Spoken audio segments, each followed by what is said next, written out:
This project began with a question.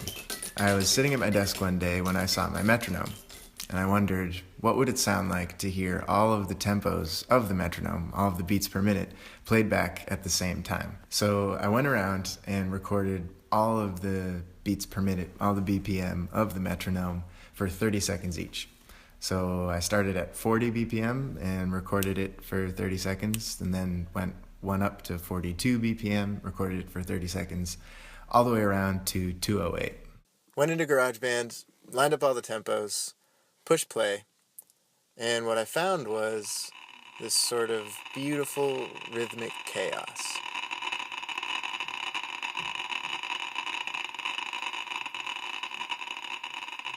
I thought, that's incredibly poetic, that this thing that's sort of highly ordered at its core is seemingly disordered to our senses. And then I also thought, well, this sounds like rain.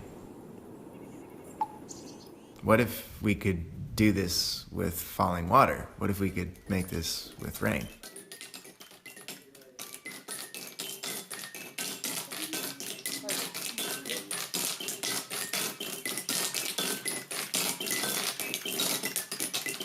Since then, this project has evolved into an interactive instrument that we've titled Fluid Process. Fluid Process controls the rate at which water falls using MIDI information. So what does that mean? It means that any musician or composer can compose music for falling water using their usual digital audio workstation. Musicians can also play the piece in real time using a MIDI controller. Fluid Process makes its debut this year at Eau Claire. The piece takes the form of a wishing well, a giant wishing well, with 16 valves dropping water. The technology is exciting in many ways, one of which is that the sound changes entirely depending on the surface that it's striking. So striking a wine bottle with a certain volume of liquid will give a pitched percussion sound. Striking a sheet of metal will give a sound more like a tin roof.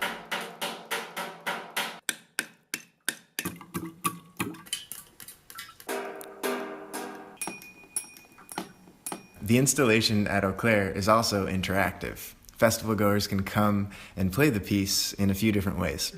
They can choose from pre-written compositions by a number of different composers, or by making music in real time. We've got exciting plans for future forms and installations of Fluid Process. We're happy to be premiering the piece at Eau Claire this year, and we're really only just starting to scratch the surface of what we can do with this technology.